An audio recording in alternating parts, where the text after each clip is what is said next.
It's interesting that when Charles told the family that he had prostate cancer, there's a lot of facets to it. First of all, he waited so very, very late in ignoring his symptoms. So by the time he went in, he was in advanced stages. Um, we were still hopeful though, because again, knowing your family history is so important. We've had an uncle, cousins who have also gone through prostate cancer. My mother and I have both had breast cancer. So we were very hopeful that this was something that he too would become a survivor.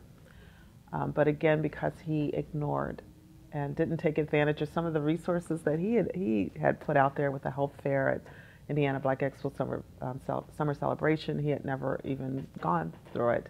So practicing what you preach, he did not do. So by the time he was diagnosed, and it had spread throughout his body, so there wasn't much to do. So going through that um, was very, very difficult because he was only 56 years old when he passed, which is, young.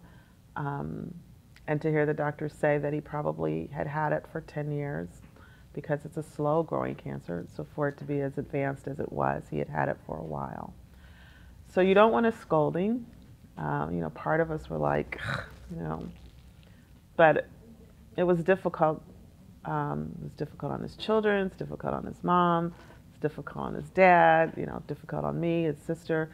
Uh, just watching him go through the pain, go through the discomfort, because you want to do everything you can. The prayer visuals, you're pulling out all your faith, pulling out all the stops you can think of, trying to make it better for him. And honestly, for the longest, up until the day he closed his eyes, I thought he would survive it. I just knew God's plan was, for him to be able to live on and be a witness and to further, like as he had done for so many things, to be able to further yet another mission, another vision.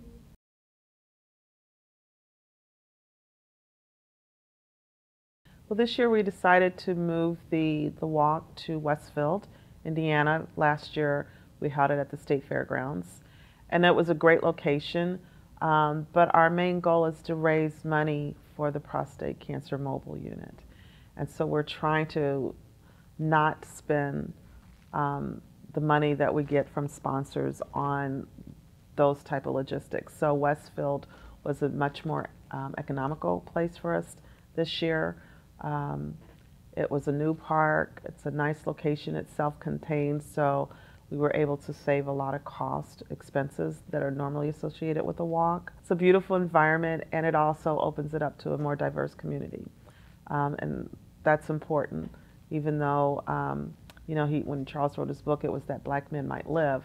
If you notice on the mobile unit, it says that men might live, because ultimately, that's what it's about, getting that message to all men.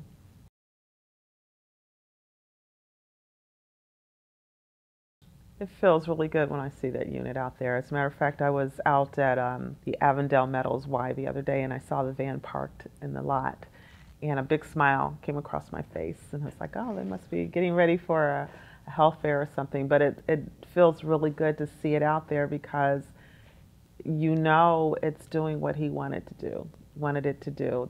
That men, and I've had a lot of men come up and say that they've taken advantage of it, whether it was their church or another organization that may have sponsored the mobile unit to come out for an event. I've had a lot of men come out and say that they took advantage of the testing and their lives were saved by it. And that feels really good, because that's what he wanted. That was his vision, to save as many lives as possible by getting the word out about prostate cancer health, prostate cancer awareness, the fitness that goes along with that, the nutritional aspect of it. That was what he wanted, to get the word out so that more people would live, catch it early, or not have to deal with it at all.